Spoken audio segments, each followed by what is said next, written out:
Thank you, everybody, for joining. Yes, please do sit next to me. I will remind you that we are being broadcast on the European Commission official website. Thank you, everybody. The microphones, some of you have headsets, right? And there are some microphones going around.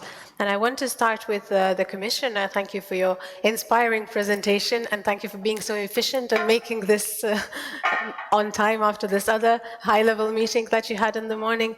You have mentioned two policies that are important in the context, also some measures. How attractive are rural areas already, you would say, because you know, programs like Horizon and the Institute of Technology are not something really new. They have been there for, for long. So how effective have they been already? How attractive rural areas for startups, for technology, for innovation are in Europe? Well, first of all, we already have attractive rural areas, but what we need is much more. And that's why I told already in my speech that it's important really to have an ecosystem approach and to bring private and public actors together and to see what works and what doesn't work. There is no one-size-fits-all solution. We need to reflect the specificity, what is really something that the real needs on the ground in order to be efficient. But for me, what is good is that we have tools at our disposal. What we need is partnerships, and we need to build networks. That's why this event is important. The second thing, it's of course to popularize some of the new opportunities. I mentioned the new European Innovation Agenda, and with EIT we are doing extraordinary things. But of course we need to popularize what are the opportunities linked to Horizon Europe program, and here we need to provide support for building capacities, for building networks, for building partnerships. So I think that with the new wave of innovation, the deep tech of innovation, we have this chance to transform bigger part of our rural areas into attractive places, but for that we need definitely to have a very specific approach, linking the different ecosystems and really to tackle the fragmentation, because actually that's our biggest challenge, and to offer concrete solutions. Very often I'm saying that in rural areas, people don't like general speeches and just general things. They want to see in a very concrete way how their specificities are reflected in the initiatives and actions that are undertaken. And that's why I think that this event is a good opportunity to tackle in a very specific way this challenge. So when you say very specific approach to link all the measures, is Startup Village one of the examples of these specific measures, or there are things that are more specific that we should do in order to link all of these measures and initiatives and policies together? Yeah, and especially we have definitely to link the different ecosystems, because even today we have extraordinary local, vibrant, dynamic innovation ecosystems, but very often it's easier to find an investor outside of Europe than in the neighboring region or neighboring member state. That's why we have this very strong flagship initiative with the European Innovation Agenda. We would like to have 100 regional innovation valleys in Europe. We have, as I already said it, a budget, 10 billion. What is important is to link them. But for that, we need, since the very beginning, to show the concrete benefits in order to convince all the others that that's the good approach. What would you say are the concrete benefits? What is the most important benefit? Having young people that can choose to stay in their region, that are making career thanks to new technologies, but at the same time that they can take care of their families, have access to cultural events, and for that, rural areas, thanks to innovation, can be a new way to show that for this next generation of innovators, rural areas can be very beneficial. I know that the Commission doesn't like to single out regions, but would you say that there are certain regions in the European Union that are doing better in terms of innovation in rural areas than others, something that could be example for the rest of the countries? Well, I think that I mentioned the importance of precision agriculture, and it's one of these domains. We have a very huge potential on bioeconomy, and again, Horizon Europe program is with one of the strongest cluster on bioeconomy. So for me, again, the real challenge is to popularize this, to have networks, alliances like yours, and to stay very focused on the concrete initiatives. One important link here, when we talk about rural areas or remote areas, we have something very special in Europe. We have universities in our regions. And that's why I try since the very beginning of my mandate to bring closer the worlds of innovation and education. Because we can have, thanks to innovation, extraordinary solutions, technologies, without the people with the skills and the competencies to make these products beneficial to the citizens and to rural areas, it will be extremely difficult to achieve our ambitions. And that's why we have a new initiative, the European Network of Innovative Universities. I see the regional, local, and smaller universities as drivers. But again, for that ecosystem approach, partnerships, and research, innovation, and education working together. Thank you so much. Let me address Minister Gent-Willers. How could the development of startup ecosystems in the regions help us achieve the national goals that are interlinked with the European goals, for example, those of climate neutrality? First of all, thank you for having me here. Thank you for visiting Lithuania and beautiful Vilnius this occasional year. We have to understand that the productivity has increased in the agricultural sector, but the solutions for European Green should be made also in the rural areas, especially in the energy production and better, more environmental friendly food production. And those are two key challenges that rural areas can solve nowadays, and especially the innovations should be applied there.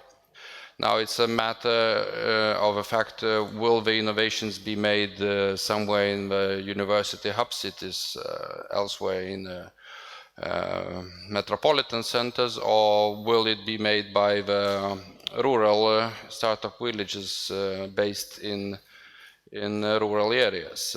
We know that the European Union is investing and nation states are investing heavily into energy independence, especially nowadays, biodiversity, bioeconomy strategies, but it's important for us to have a society which believes that they can live in their rural locations and innovate there, apply the science there, make profitable businesses there, and not move to the cities.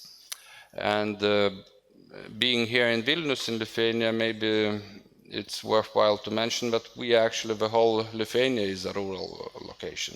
We are not big and very dense, so we need networks like this to connect Dutch or Romanian or Eastern European universities, and because we are an hour away from desperate and declining regions from here. So in Lithuanian case, so Lithuania should be looked as a rural location in general, and I think we should speak broader how to connect such small country states to global centers of innovation and make living here. I just want a comment from the Commissioner, because you smiled when we referred to Vilnius as a rural area. When you say rural areas, and you have mentioned really big numbers, I think 80% of the territory in the European Union is rural areas. So does that in a way include cities as well? How does that work? How is that counting done? Well, but that's why at the beginning I said we have to see rural areas as an opportunity. We have to change the narrative. There is no need of any opposition between cities and villages. We have to understand that we are facing common challenges, from the Green Deal to the digitalization to now the energy crisis, and there is so many others. And we can tackle these challenges of only if we work together. So that's why I appreciated what the minister said. Thank you very much. We need to preserve that, but that's why again we need concrete initiatives in order to show to our citizens, doesn't matter in city or village, that there is partnerships, there is opportunities, there is actions that are here for them, and that those actions are providing for them a chance to develop their ideas, their company, to see their children with their competencies to thrive in the future. And that's why it's so encouraging to see this initiative. Minister Gentvilas, do we already have innovations that would have been born in rural areas? Now, after you say that the whole Lithuania should be considered a rural area, any innovation could be named, but would you maybe name an example or two of the initiatives that were born in rural areas and that Lithuania would be proud of? I know one Lithuanian company which is presenting actually the biogas-driven tractor tomorrow, probably making a show-off. Auga Group, which is also presenting itself as the largest organic farming company in Europe, actually, with 40,000 hectares and 3,000 cows. So innovations are born in I don't like to say the Eastern Europe, but locations like here. And, solutions giving, innovations not only of productivity giving, but also Green Deal technologies, clean technologies, just like remote prosumer schemes. Lithuania is actually innovator, and actually our local farmers are participating in it. The larger solar farms are also owned by the government innovative schemes. So I think Lithuania has something to offer for both Western and Central European and Southern countries, giving us solutions for challenges we are actually encountering now.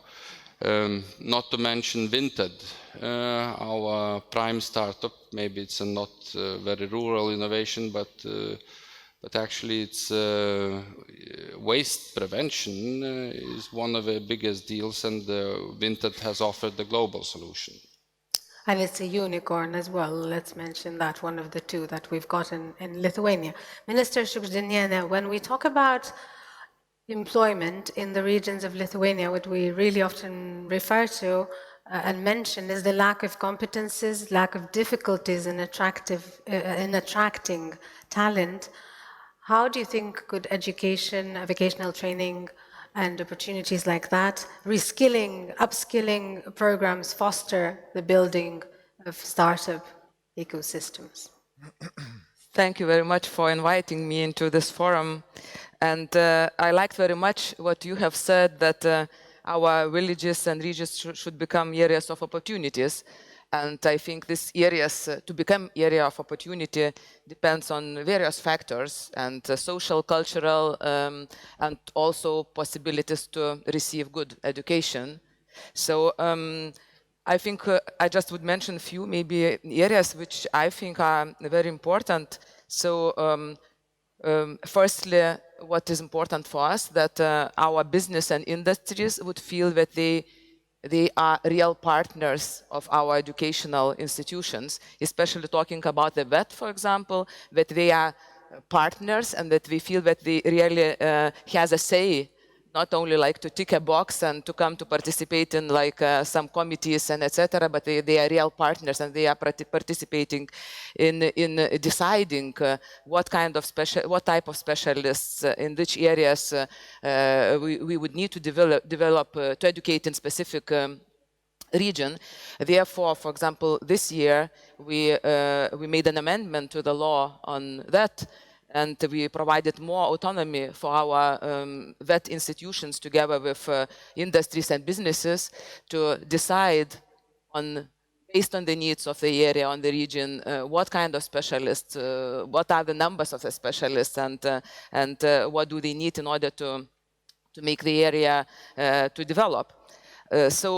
Also, our strategy is that we would have more quality education in the region, and this is related not only to the that or higher education, but also to the schools. So I think that we need to ensure two things. First of all, of course, that a good school would be available in the region. That's what attracts young people and young families to stay in the areas. Yes, so here we have a number of programs going on, but I am not gonna talk because it will take all discussion. But also what is important at the school level, that the schools would have an environment conducive to innovations. That already in the schools we would build culture for startups and innovations. And I would give an example. Now we are under the project of EdTech transformation. We opened up platform for innovation. So where educators and startups, they come together and they create products, digital products, which are necessary or important for the schools. So in that way, we are also we are opening the schools. The teachers wouldn't be afraid of innovations, and that they wouldn't be afraid of startups, of businesses to be involved into the schooling process, educational process. And at the same time, that startups, young startups would see what is needed in the market. Lithuania, of course, is a small market. So, of course, you act locally, but you think globally. So we also encourage that they would think that Lithuania might be a good pilot for our small startups and then to expand globally. And just also to mention maybe our colleges. So at the moment we are in the process of consolidation of colleges, but we would like that colleges would stay in the regions. Just it's not necessary that they would be separate legal entities. They might. We would like that they would work more in the network on the network principle. But what we encouraging that our colleges would and the education process would be more practice oriented. So we also made already a number of changes in the law, saying strengthening requirements for our colleges and telling that okay, you should have not less than, for example, just not less than 30% of study practice in your curricula. You should have not less than 50% of practitioners educating your students. And I think this is important. Also talking about the vet apprenticeship. So for us, it's very important that also our vet education would be more focused on practice. So our priority is apprenticeship program. So we will spend for this program around 20 million European and Lithuanian funding supporting apprenticeships, because we need practice-oriented education. So I will stop here just to Let's get them. I want very briefly to react, because first it's very much appreciated, dear Minister, all your efforts at national level. Maybe to share 3 examples that is going in this direction and what we do at European level. First, please continue to use the opportunities provided by Erasmus Plus program, because first we managed to double the budget. Our budget for the next period is 28 billion euros, but for the first time there is 18% of this budget that is dedicated to vocational education and training. So for me, that means not money, that means more people participating in the program. The second thing, this year, in 23, we'll start a new program, Innovators at School. And that is really fitting very much in what you already said, Minister. We need this direct contact between young people and innovators, because I fully believe that researchers and innovators can stimulate and inspire young people. It's not really up to us. They have to see what that means, a success story. They have to see what that means to fail and to continue. And I think that with this contact, we can somehow contribute to change the mindset, and finally to say that when you fail, that's an experience, but you have to have opportunities to fail in school, in university, not when you are already on the job market, when you have so much responsibilities and a family. And finally, it's really important the skills and access to technologies of our teachers. And that's why, for me, it's important the European Teacher Academies to continue to raise the importance of the access of our teachers to these trainings, pedagogical materials, new new software sometime, and to talk about the digital opportunity traineeships, because by this year they are open to teachers and to education staff. So I think that that's just a few opportunities that I wanted to share with you. Thank you. I liked very much what you said, that mistakes are allowed also for the teachers, because sometimes I feel that also our teachers and our school kids, they're afraid to make mistakes, because the culture is like that a mistake is something wrong, but it's not. But that's a mentality issue. I think we're learning on all levels that we have to be learning from our mistakes. Christina, what about the business point of view? Why is it important to foster innovation in the regions from the business point of view? Well, first of all, I would like to thank once again Commissioner for coming to Lithuania, to coming to this event. It's a huge honor. And I cannot agree more on the words that you've said, that for the rural areas, now it's the biggest opportunity. I love the research. It's proven scientifically that was said that in order to have the rural revived again, rural areas revived again, we need to bring back youth and women. So startup-based ecosystems, we can look at it as a new business model to bring back youth, women, businesses back to rural areas, because what we're talking about the better actually quality life in the rural areas we can offer to everyone. We need to start talking about that it's a more quality, more good path to come. And with the new innovation agenda, and that you have mentioned regional innovation valleys, this is a huge opportunities. Out of the sudden, regions become Silicon Valleys, I would say, right? We're taking the good example. And if we just look very briefly at the COVID crisis that has brought the challenges, and now the geopolitical challenges again, I think deep technologies can help us fight all those challenges. We started to talk about the food security even, that we never talked before, right? And still we need to look for the environmental changes, because we need to proceed with the twin transition, digitalization and Green Deal goals. So deep technologies could really help with that. And startup-based ecosystems, these could become a really new business model for the rural areas. Again, the big opportunity, like Minister has mentioned, that we could become pilot. Lithuania is such a small country.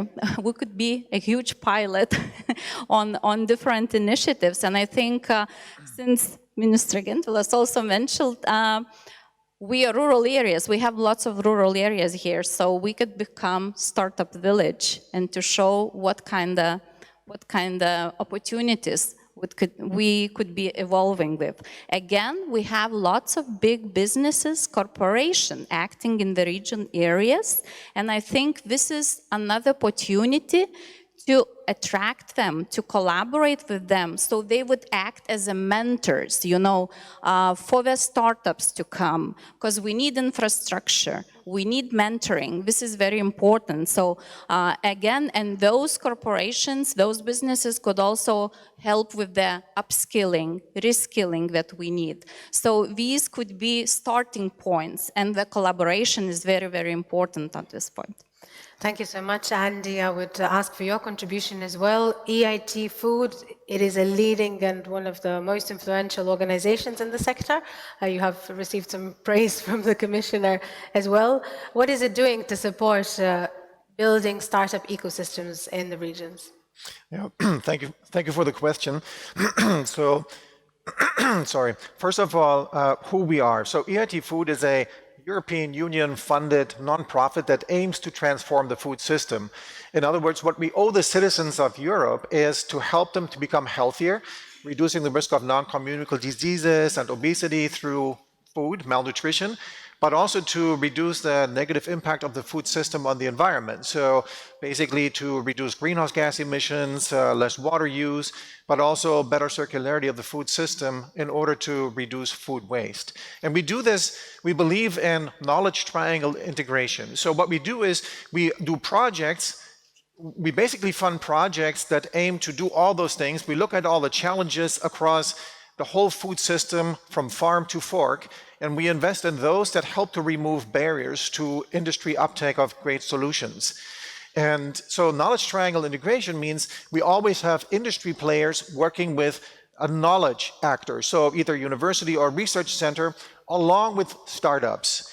And we have a very, very strong startup program that I'll talk about in just a second. Suffice it to say, when you look at the innovation activities in agri-food in Europe, there's about 200 billion of activity going on in this, but only 4% of startups in Europe actually go into agri-food, which is something that needs to change and which is something that we're aiming to make happen. And what we do for the startups is we created a soup to nuts program from incubators whereby an innovator may have an idea for a company, and we take that innovator to up to 100 or even more potential customers so they can shape the offering to be more market conform. From there, they can then go on to an accelerator program where we bring in mentors from industry, universities, and others to help them solve problems that they have. Problems in the business plan, problems in the product, problems in low-cost delivery, etc. And this is true, by the way, also for rural areas. And then thirdly, we have the Rising Food Stars, which is an alliance of companies who are scale-ups. So they already have a management team, they have a product, they have revenues, and we see to it that they can really go to the moon and beyond. So what we basically do is we help all of these and make sure that startups have a chance in Europe. So, and in order to build a bridge, and I originally was going to say the innovation divide, but you said you don't like the term, so I'm saying to bridge the gap between the more innovation-heavy the more innovative countries and the, shall I say, a little bit less advanced countries in that respect. We have a program we call RIS, which is which we've been working on, which includes all the countries in Eastern, Central, and Southern Europe.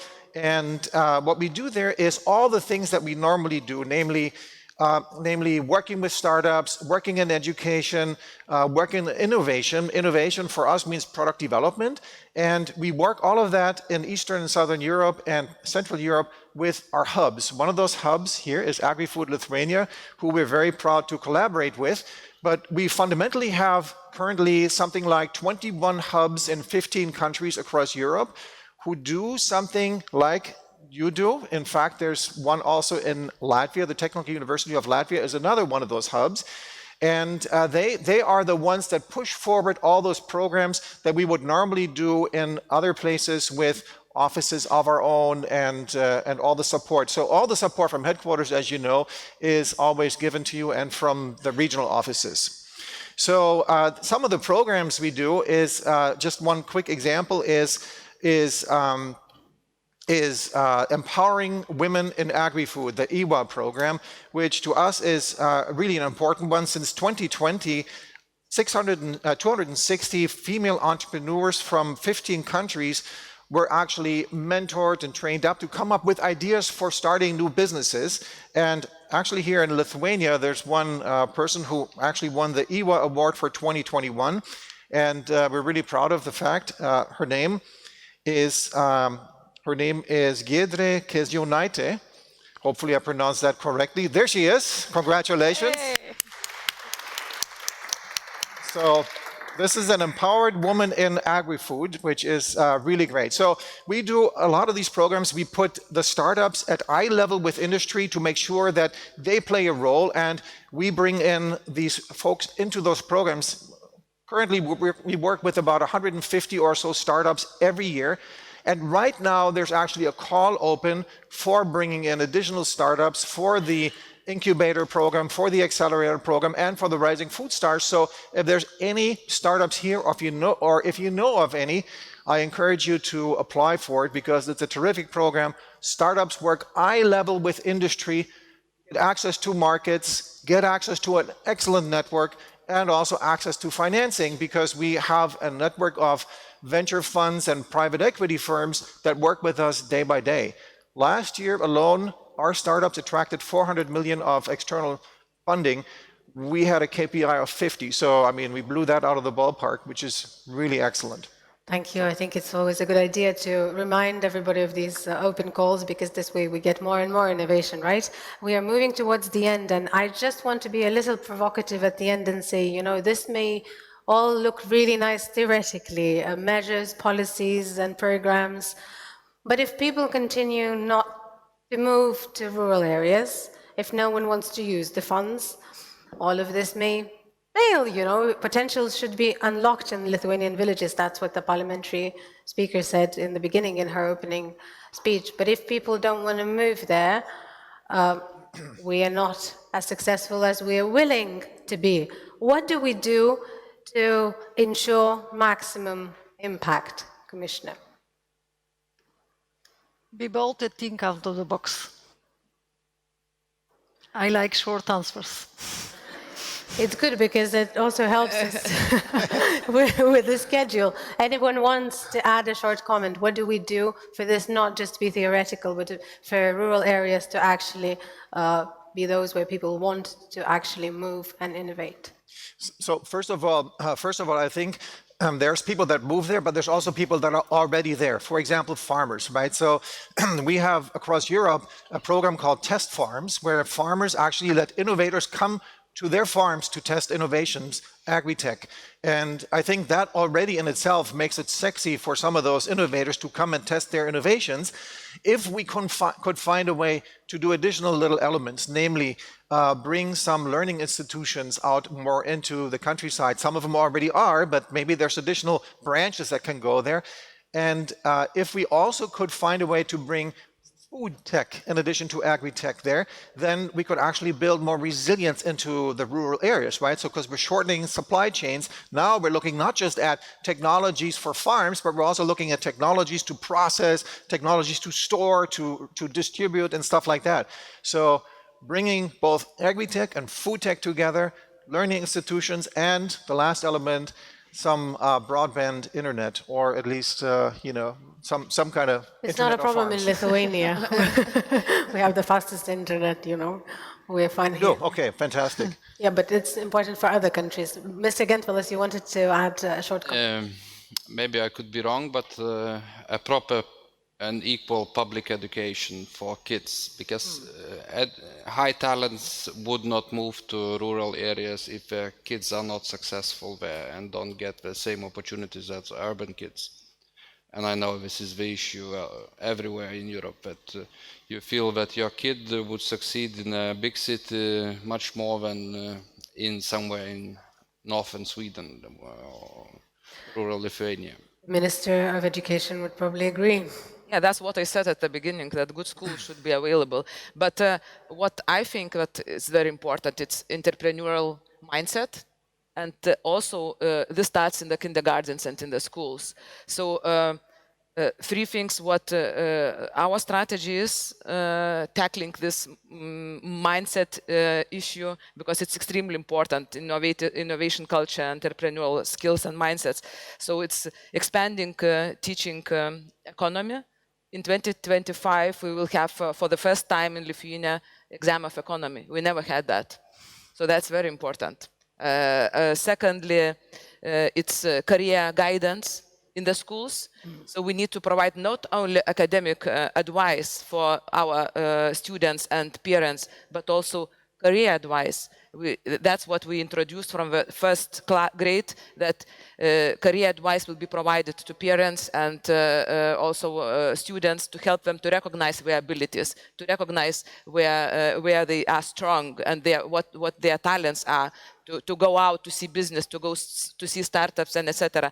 And third, I think it's very important to mention Junior Achievement Program, which is expanding in Lithuania. It's kind of building up. It expanded 4 times. Now it's 800 companies per year, annually. established in Lithuania. So we expanded it not only in the high school, but also we started in the primary school. So I think it's also a very important element to strengthen and to develop that entrepreneurial mindset, learning by doing.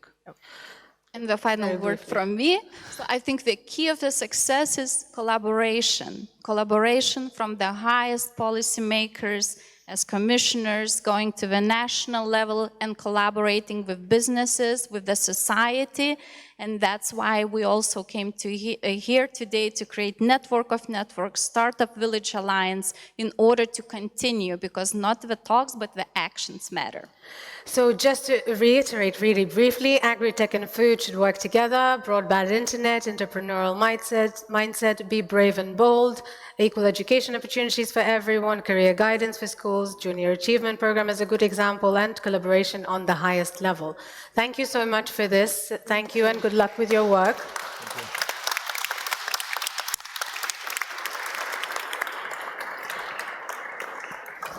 Let us now take the moment to thank the ministers who will be leaving the stage, Simonas Gentvilas and Jurgita Šiugždinienė. Thank you so much. The rest I will ask to stay,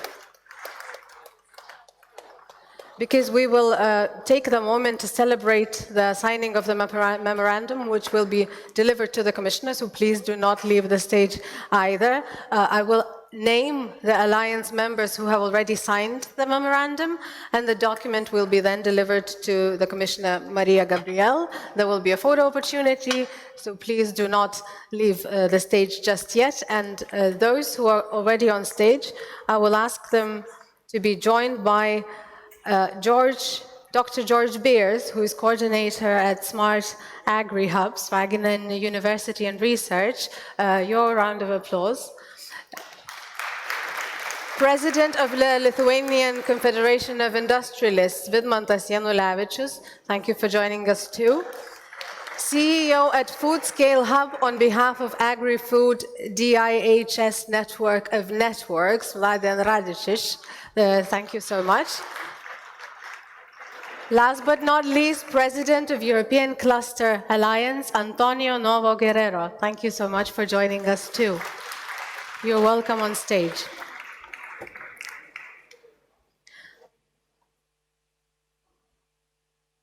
Today, we would like to present you the official European Startup Village Alliance. As you see, networks, huge networks, have gathered together to create a new big network in order to start the actions.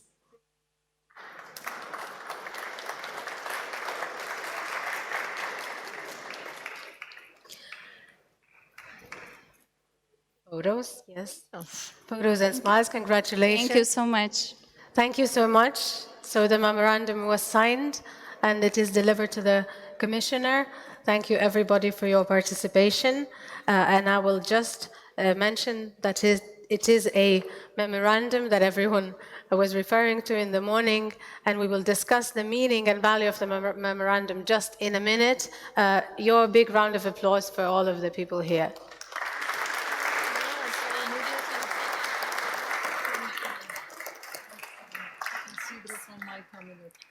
Thank you, Commissioner. Thank you. Thank you. Now, officially, congratulations. Congratulations.